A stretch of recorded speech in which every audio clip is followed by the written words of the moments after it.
Alright, welcome back for Chapter 7, Individual and Group Decision Making. For Management of Practical Introduction. We're going to go through the terms that we see in the book, in the textbook, and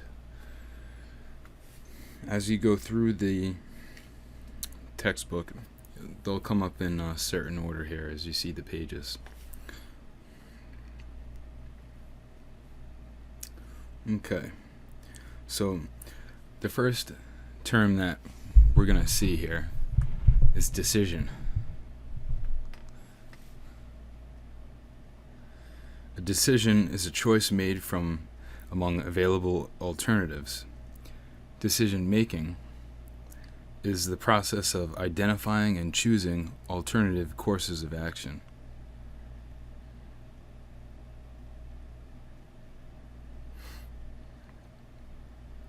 Rational model of decision making, also called the classical model.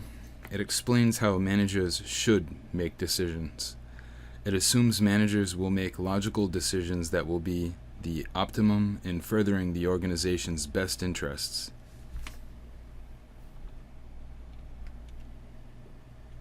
Problems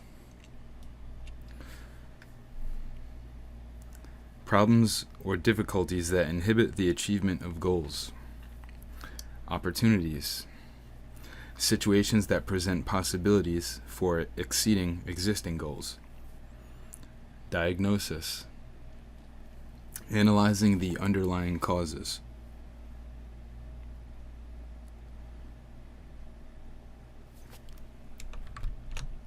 Non-rational models of decision making explain how managers make decisions. They assume that decision-making is nearly always uncertain and risky, making it difficult for managers to make optimal decisions. Bounded rationality. Bounded rationality is a concept that suggests that the ability of decision makers to be rational is limited by numerous constraints. Satisfaction model. Managers seek alternatives until they find one that is satisfactory, not optimal. Intuition is making a choice without the use of conscious thought or logical inference. Ethics officers. Someone trained about matters of ethics in the workplace, particularly about resolving ethical dilemmas. Decision tree is a graph of decisions and their possible consequences. It is used to create a plan to reach a goal. Analytics or business analytics, the term used for sophisticated forms of business data analytics. Predictive modeling is a data mining technique used to predict future behavior and anticipate the consequences of change. Big data includes not only data in corporate databases, but also web browsing data trails, social network communications, sensor data, and surveillance data. Big data analytics is the process of examining large amounts of data of a variety of types to uncover hidden patterns, unknown correlations, and other useful information. Decision-making style reflects the combination of how an individual perceives and responds to information. Relaxed avoidance. A manager decides to take no action in the belief that there will be no great negative consequences. Relaxed change. A manager realizes that complete inaction will have negative consequences but opts for the first available alternative that involves low risk. Defensive avoidance. A manager can't find a good solution and follows by A. procrastinating, B. passing the buck, or C. denying the risk of any negative consequences. Panic.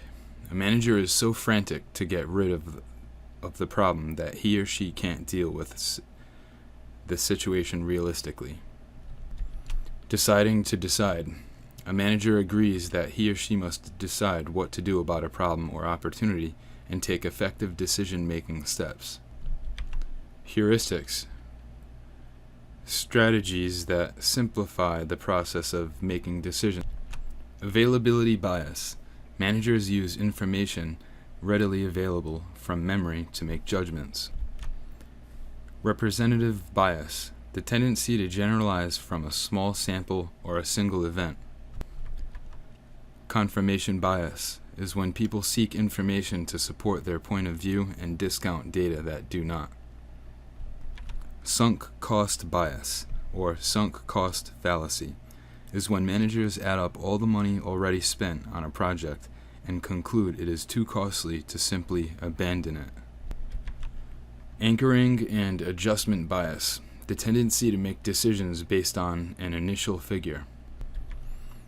Overconfidence bias is the bias in which people's subjective confidence in their decision-making is greater than their objective accuracy.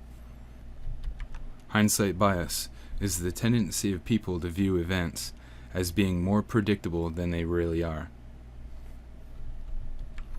Framing bias is the tendency of decision-makers to be influenced by the way a situation or problem is presented to them. Escalation of commitment bias, whereby decision-makers increase their commitment to a project despite negative information about it.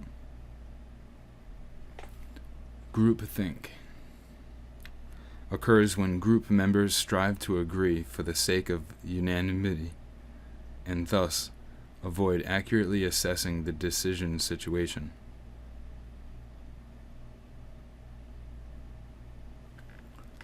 Goal displacement occurs when the primary goal is subsumed by a secondary goal. Minority dissent that occurs when a minority in a group publicly opposes the beliefs, attitudes, ideas, procedures, or policies assumed by the majority of the group. Consensus, which occurs when members are able to express their opinions and reach agreement to support the final decision. Brainstorming. It's a technique used to help groups generate multiple ideas and alternatives for solving problems. Electronic brainstorming, sometimes called brainwriting, in which managers of a group come together over a computer network to generate ideas and alternatives. The Delphi technique is a group process that uses physically dispersed experts who fill out questionnaires to anonymously generate ideas. The judgments are combined and, in effect, averaged to achieve a consensus of expert opinion. Decision support system, for instance, is a computer-based information system that provides a flexible tool for analysis and helps managers focus on the future. Okay, so we've gone through and covered all of these terms here.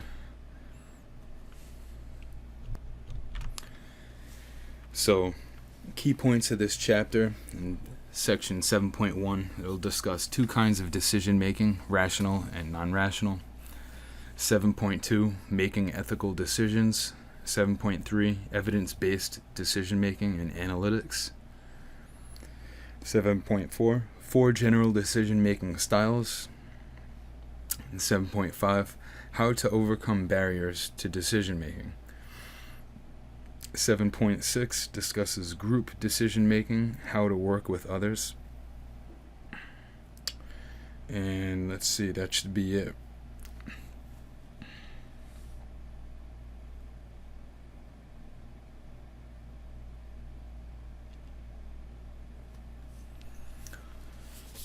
Yeah, it should be all.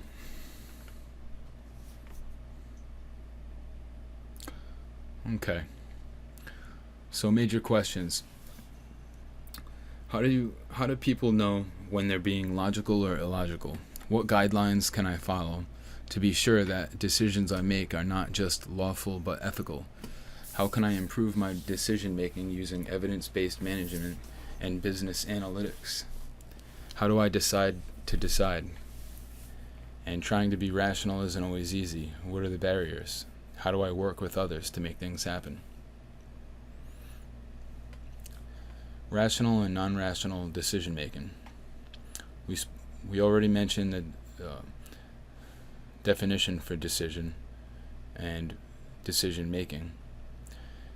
Decision making can be rational or can be made rationally, but often is non-rational. 2 systems, intuitive and largely unconscious, and System 2, analytical and conscious. In Thinking Fast and Slow, psychologist Daniel Kahneman, winner of the 2022 Nobel Prize in Economics, describes 2 kinds of thinking, which he labels as System 1 and System 2. System 1, intuitive and largely unconscious, operates automatically and quickly. It is our fast, automatic, intuitive, and largely unconscious mode, as when we detect hostility in a voice or detect that one object is more distant than another. System 2, analytical and conscious, is our slow, deliberate, analytical, and consciously effortful mode of reasoning, which swings into action when we have to fill out a tax form or park a car in a narrow space.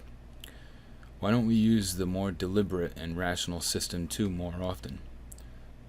Because it's lazy and tires easily.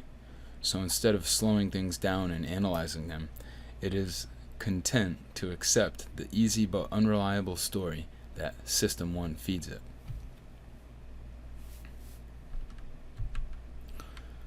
Typically, there are 4 stages associated with rational decision making, which we'll show on the next slide. This rational model of decision making shows how managers should make decisions, assumes managers will make the logical decisions that will be optimum in furthering the organization's best interests, also called the classical model. So here we are, figure 7.1, the 4 steps in rational decision making. 1. Identify the problem or opportunity, determining the actual versus the desirable. Stage 2. Think up alternative solutions, both the obvious and the creative. Stage 3. Evaluate alternatives and select a solution. Ethics, feasibility, and effectiveness. Stage 4. Implement and evaluate the solution chosen. For implementation to be successful, you need to do 2 things: plan carefully and be sensitive to those affected.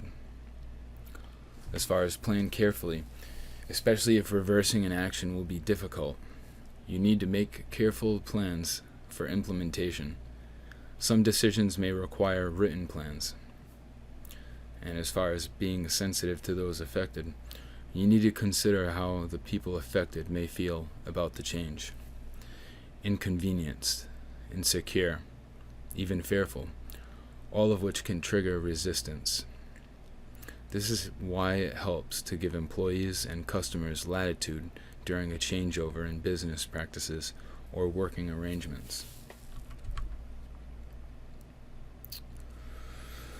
A 7-year study of single, unmarried investors found females outperformed males by 2.3%. Female investment groups outperformed male groups by 4.3%, and women overall outperformed men by 1.4%. The basic reason suggests one account. Women trade much less often than men, do a lot more research, and tend to base their investment decisions on considerations other than just numbers. Men, offers another report, tend to trade more, and the more you trade, typically the more you lose, not to mention running up transaction costs. But wait, are men really so bad at investing compared to women? Some research shows that when everything is low-key and manageable, men and women make decisions about risk in similar ways, says cognitive psychologist Teresa Houston. However, when stress is added to the situation, men are apparently more prone to taking risky bets with little payoff. According to some neuroscientists, another paper by economist Julie Nelson suggests that as individuals, men and women aren't all that different with regard to risk-taking. But when men make decisions as part of a group, they adopt more risky strategies. Men in groups tend to show off. They egg one another on to display the cultural norm of male daring.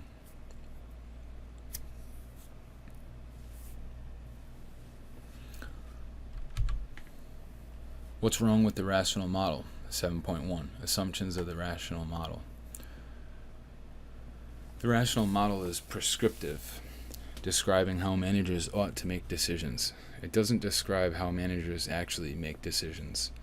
Indeed, the rational model makes sense, highly desirable assumptions that managers have complete information, are able to make an unemotional analysis, and are able to make the best decisions for the organization. We all know that these assumptions are unrealistic. Review the slides and ask, in our experience, do people really make decisions this way?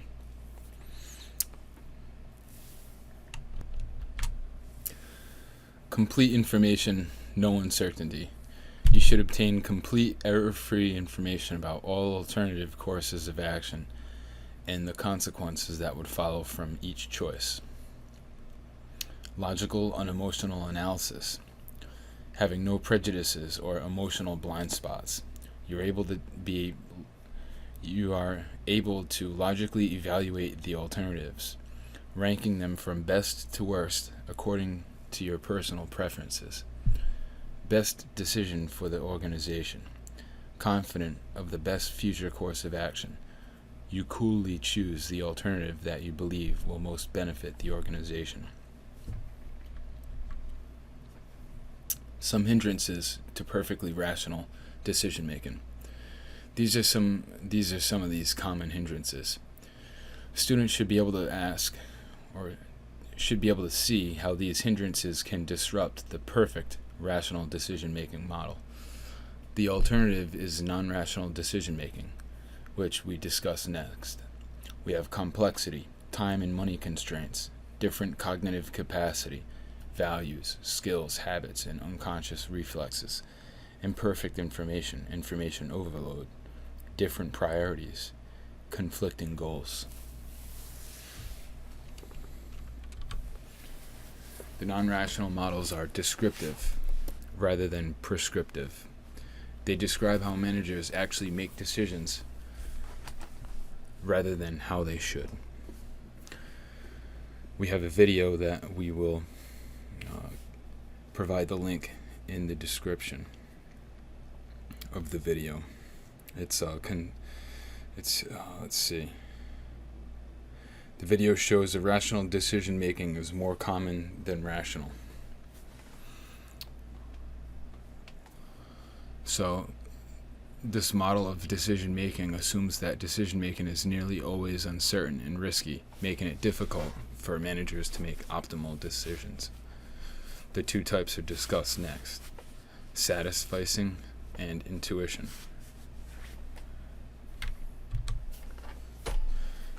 Bounded rationality. It was developed in 1950s by economist Herbert Simon, who later received the Nobel Prize. He began to study how managers actually make decisions. From his research, he proposed that managers could not act truly logically because their rationality was bounded by so many restrictions. Because of constraints, however, we have to remember the hindrances we covered in a previous slide, that managers don't make an exhaustive search for the best alternative, and instead they follow what Simon calls the satisficing model.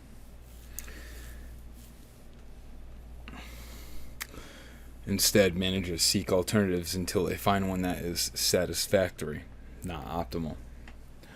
While satisficing might seem to be a weakness, it may well outweigh any advantages gained from delaying making a decision until all information is in and all alternatives weighed. The intuition model. We mentioned that intuition is making a choice without the use of conscious thought or logical inference. It's important to try to develop your intuitive skills because they are as important as rational analysis in many decisions, and some guidelines for this development we'll discuss on the next slide. So, the intuition stems from both expertise and automated experience. The expertise is a person's explicit and tactic knowledge about a person, a situation, an object, or a decision opportunity. It's known as a holistic hunch. Automated experience, the involuntary emotional response to those same matters. We have some tips for improving your intuition. 1. Trust your intuitive judgments. 2. Seek feedback. 3. Test your intuitive success rate. 4. Try visualizing solutions. And 5. Challenge your intuition. Trust your intuitive judgments. Your feelings count. Trust them and rely on your gut when it feels right. Confirm your intuitive judgments by asking trusted others for feedback. Think back over the last year and assess how many times you relied on your intuition. What was your success rate? If your intuition was wrong, assess why and try to use this knowledge in the future. Visualizing solutions will help engage the System 1 thinking needed to activate your intuition. Rather than automatically accepting your intuitive thoughts, challenge them. Test your intuition by thinking of counter-arguments, then challenge those counter-arguments. Here's a question. Bill's been a manager for 14 years. He has seen many different situations with his employees. He often makes decisions without really thinking about them. This is called A. Intuition, B. Satisficing, C. Bounded rationality, or D. Unbounded rationality.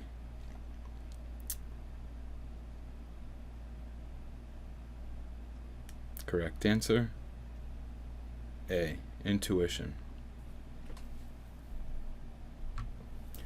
Making ethical decisions. Ethics from Chapter 3. Standards of right and wrong that influence behavior. Here, we're shifting our focus from intuitive,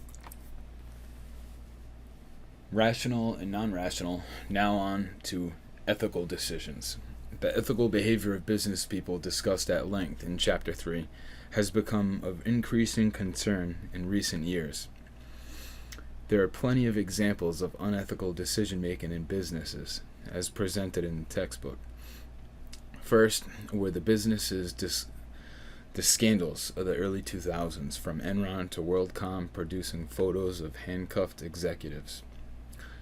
Then, as the Iraq War wore on, reports came back of sweetheart deals and gross abuses by civilian contractors working in Iraq war zones. In 2007, it became apparent that banks and others in the financial industry had forsaken sound business judgment, including ethical judgments, by making mortgage loans, subprime loans, to essentially unqualified buyers. Since then, the media have presented us with a display of Ponzi schemes.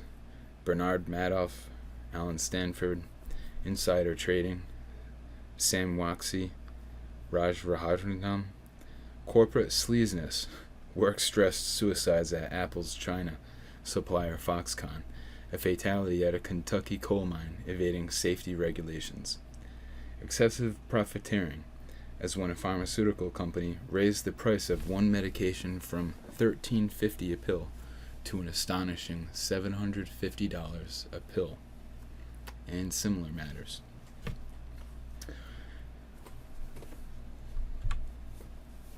The roadmap to ethical decision-making, the decision tree.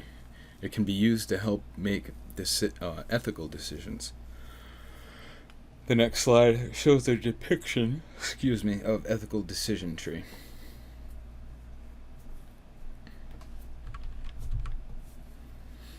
Okay, undoubtedly the greatest pressure on top executives is to maximize shareholder value, to deliver the greatest return on investment to the owners of their company. But is a decision that is beneficial to shareholders yet harmful to employees unethical?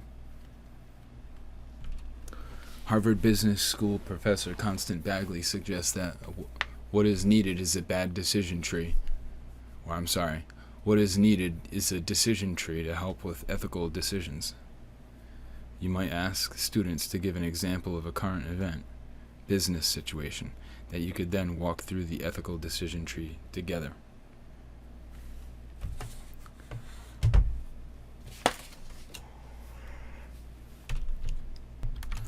Okay, so we go through this tree quick.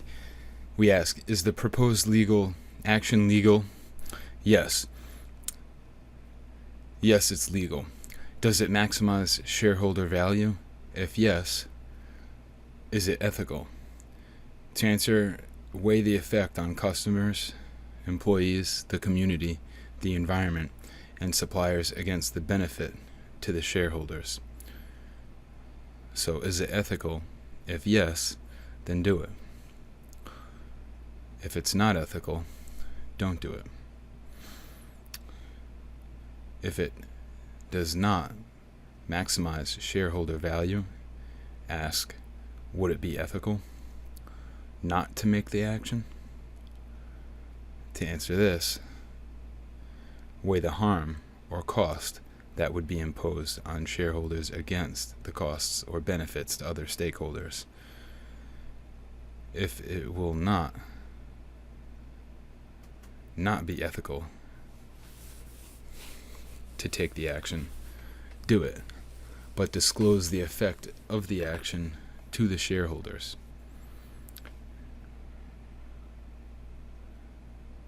If the proposed action is not legal, do not do it.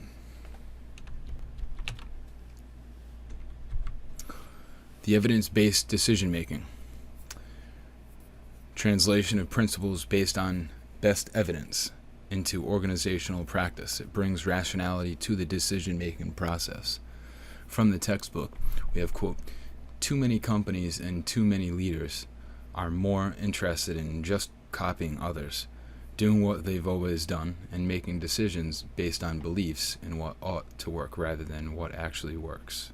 Say, Stanford professors Jeffrey Pfeiffer and Robert Sutton. Quote, they fail to face the hard facts and use the best evidence to help navigate the competitive environment, end quote. There's another video on JCPenney firing CEO Ron Johnson, which discusses why not using evidence-based decision-making was a critical mistake for Johnson.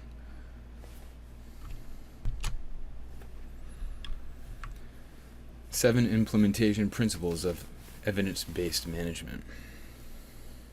These were proposed by Pfeiffer and Sutton. They identify 7 implementation principles that help companies that are committed to doing what it takes to profit from evidence-based management.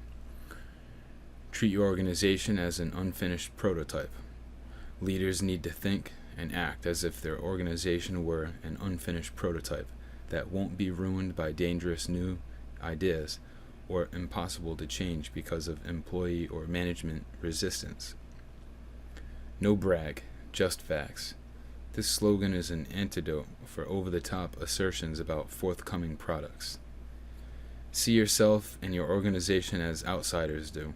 Having a blunt friend, mentor, or counselor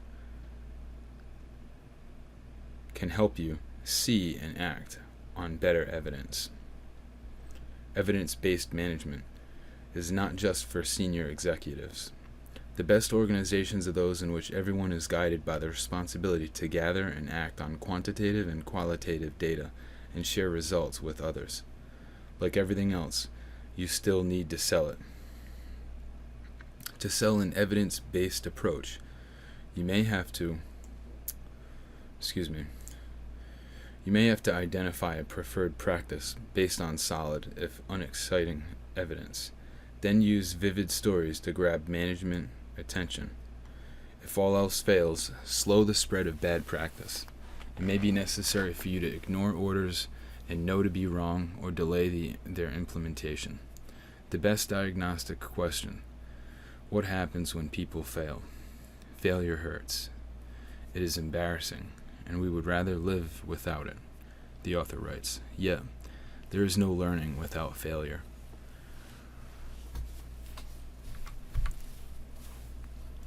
What makes it hard to be evidence-based? Despite your best intentions, it's hard to bring the best evidence to bear on your decisions. There's too much evidence. There's not enough good evidence. The evidence doesn't quite apply. People are trying to mislead you. You are trying to mislead you. The side effects outweigh the cure. Stories are more persuasive anyway.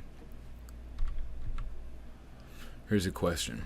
Norma is trying to decide on a new contract for copier services. One of the salesmen has an excellent bid, but Norma feels that there are things he is not telling her. Why does this make it hard for her to use evidence-based decision-making? A. There's too much evidence. B. Not enough good evidence. C. People are trying to mislead you. Or D. The evidence doesn't quite apply.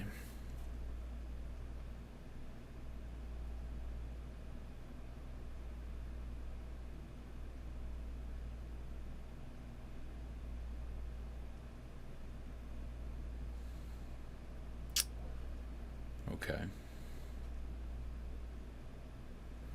I would say the answer is C. People are trying to mislead you.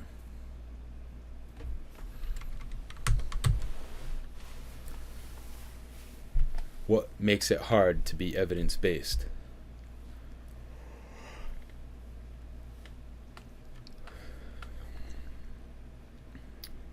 Number 4.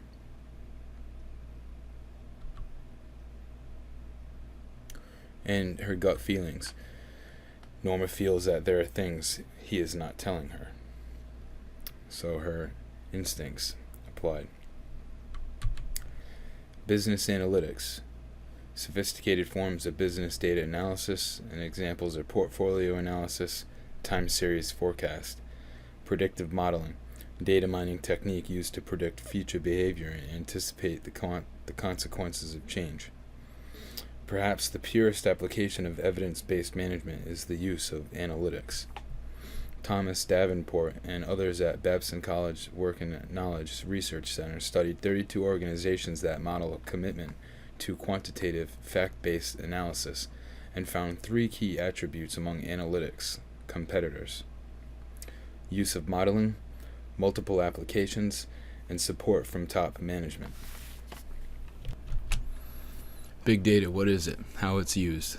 Big data includes not only big data in corporate databases, but also web browsing, data trails, social network communications, sensor data, and surveillance data. Big data analytics is the process of examining large amounts of data, of a variety of types, to uncover hidden patterns, unknown correlations, and other useful information.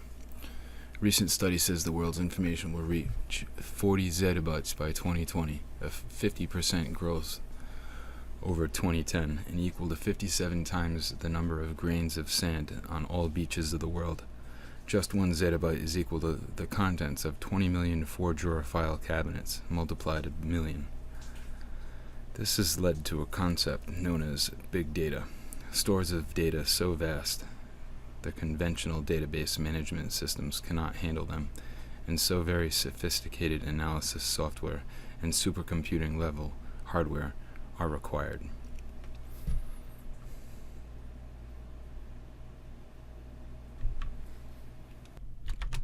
Analyzing consumer behavior and spurring sales, improving hiring and personnel management, tracking movie, music, TV, and reading data, exploiting farm data, advancing health and medicine, aiding public policy. These are all some uses of big data. From the textbook photo, with data centers like this, you can see why everything you enter online, whether email, Facebook, texting, or Twittering, no matter how innocuous, can be stored and used later to try to sell your things or sell you things. Do students realize that big data is being collected and used in these ways? Are they okay with this?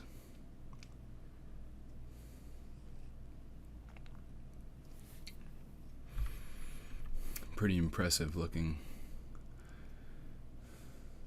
machines. General decision-making styles. Value orientation.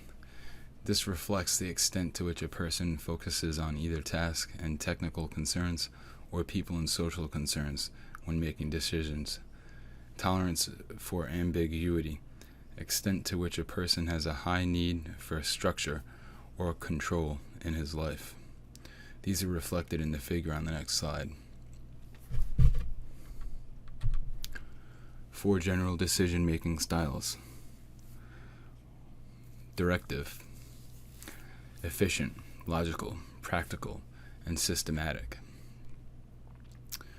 In their approach to solving problems, action-oriented, decisive, and like to focus on facts. Analytical, careful decision makers who take longer to make decisions but who also respond well to new or uncertain situations. Conceptual, tend to focus on the people or social aspects of a work situation. They take a broad perspective to problem solving and like to consider many options and future possibilities. Behavioral, supportive, receptive to suggestions, show warmth, prefer verbal to written information, and have a tendency to avoid conflict. Which style do you have? Knowledge of your decision-making style helps you to understand yourself and facilitates self-improvement, can increase your ability to influence others by being aware of your and their style, gives you an awareness of how people can take the same information yet arrive at different decisions. In actuality, research shows that very few people have only one dominant decision-making style. Rather, most managers have characteristics that fall into 2 or 3 styles. Studies also show that decision-making styles vary across occupations, job levels, and countries. There is not a best decision-making style that applies to all situations. However, by having knowledge of your decision-making style, it helps you in the ways presented here. Question. Bill is supportive of his employees and prefers to have verbal conversations rather than written memos. His style is A. Analytical, B. Behavioral, C. Conceptual, or D. Directive. Supportive of his employees, prefers to have verbal conversations rather than written memos.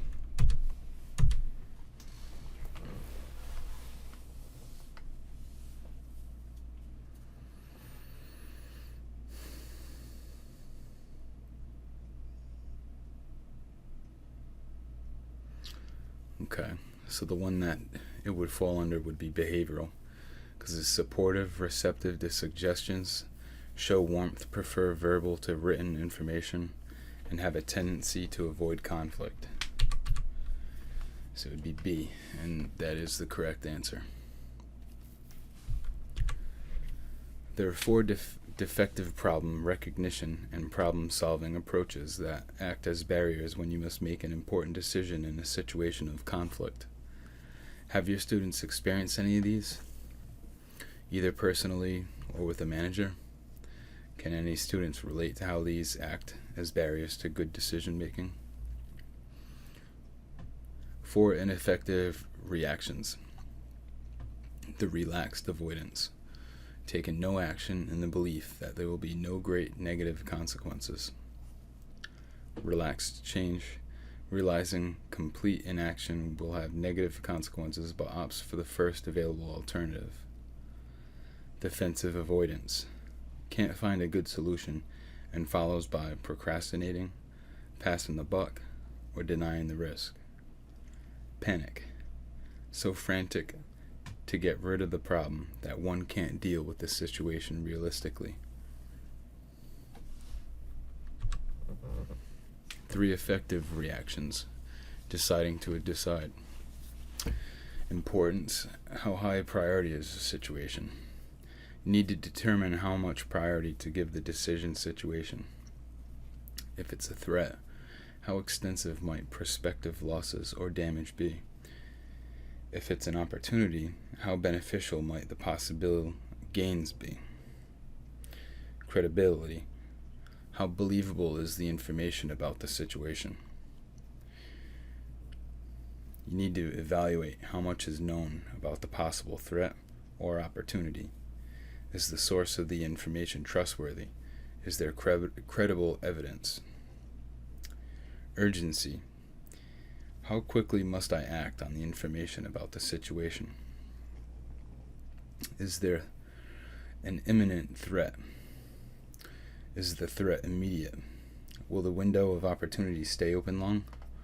Can actions to address the situation be done gradually?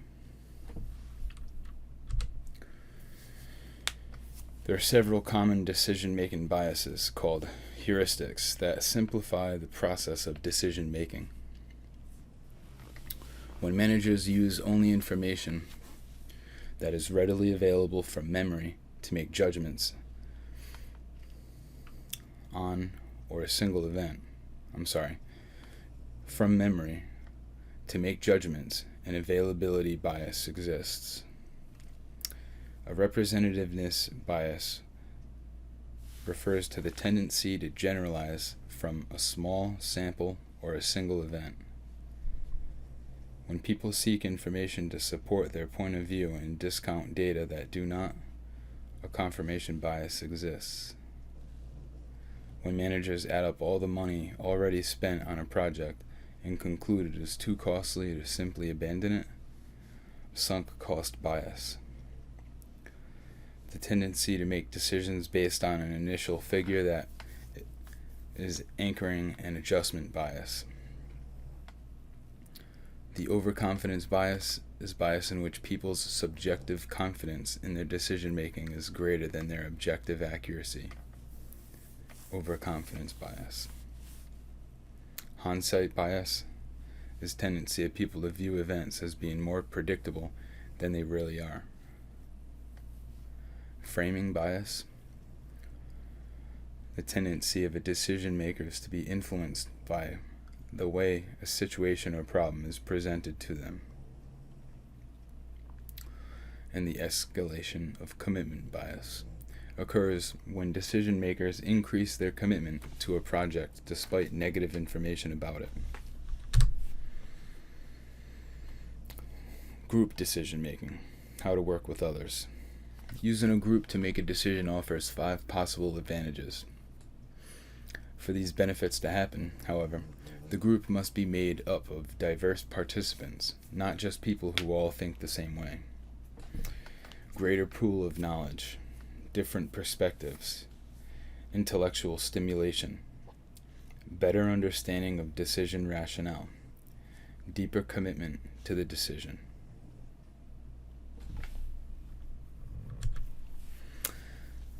Disadvantages of group decision making. A few people dominate or intimidate. Sometimes a handful of people will talk the longest and the loudest, and the rest of the group will simply give in. Or one individual, such as a strong leader, will exert disproportionate influence, sometimes by intimidation. This cuts down on the variety of ideas. Satisficing. Because most people would just as soon cut short a meeting, the tendency is to seek a decision that is good enough, rather than to push on in pursuit of other possible solutions. Satisficing can occur because groups have limited time, lack the right kind of information, or are unable to handle large amounts of information. Goal displacement. Other issues may arise. Although the primary task of the meeting may be to solve a particular problem, other considerations may rise to the fore, such as rivals trying to win an argument. Groupthink. Agreeing for the sake of unanimity, and thus avoid accurately assessing this decision situation.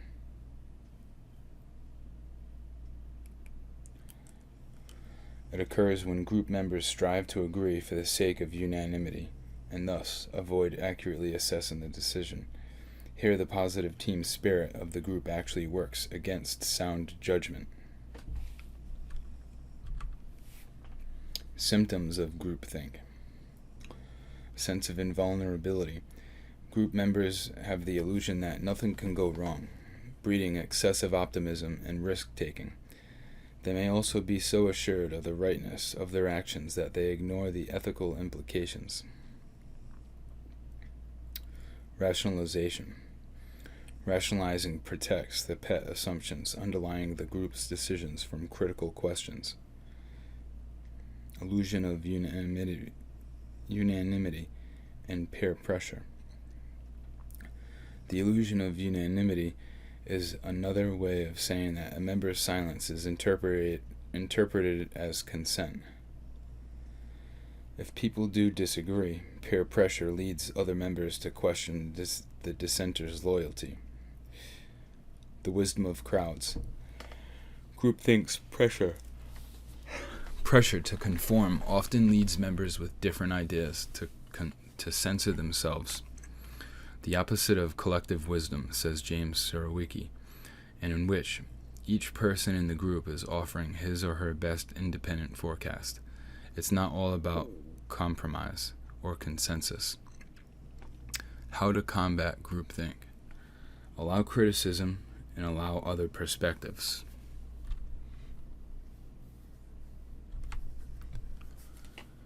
What managers need to know about groups and decision making.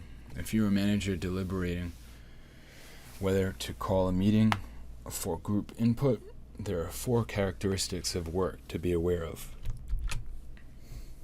Groups take longer to make decisions.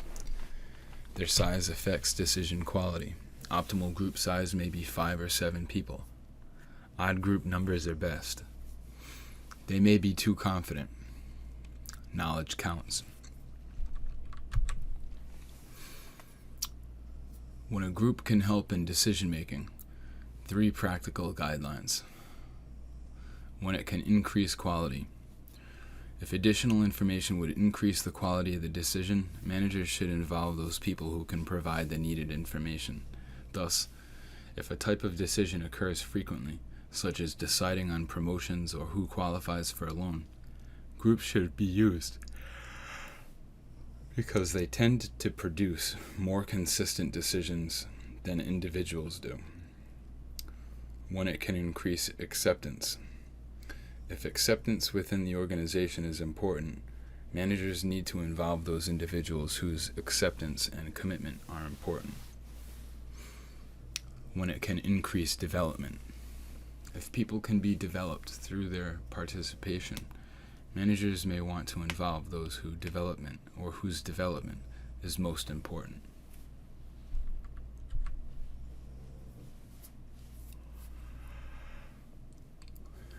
Group problem-solving techniques. One management expert offers the following do's and don'ts for achieving consensus. Do's. Use active listening skills. Involve as many members as possible. Seek out the reasons behind arguments. Dig for the facts. Don'ts.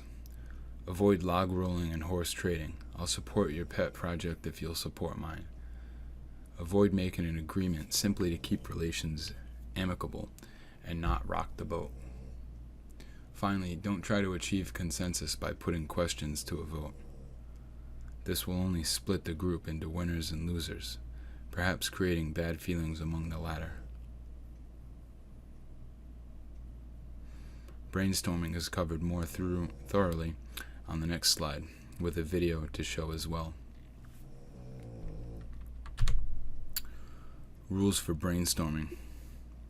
There are 7 rules of brainstorming, suggested by IDEO, a product design company.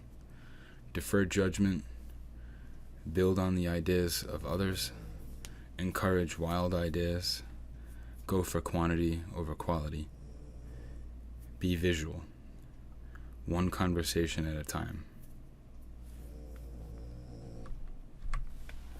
The Delphi technique is used when face-to-face discussions are impractical. It's also practical when disagreement and conflicts are likely to impair communication. When certain individuals might try to dominate group discussions, and when there's a high risk of groupthink. A group process that uses physically dispersed experts who fill out questionnaires to anonymously generate ideas. This is part of the Delphi technique.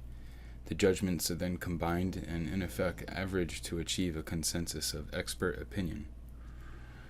And this technique was originally designed for technological forecasting, but now is used as a multi-purpose planning tool. As in nearly every other aspect of business life, computers have entered the area of decision-making, where they are useful not only in collecting information more quickly, but also in reducing roadblocks to group consensus. An example would be American Airlines developed a decision support system called the Yield Management System that helps managers decide how much to overlook or overbook and how to set prices for each seat so that a plane is filled and profits are maximized. Decision Support System, a computer-based information system that provides a flexible tool for analysis and helps managers focus on the future, produces collected information known as business intelligence.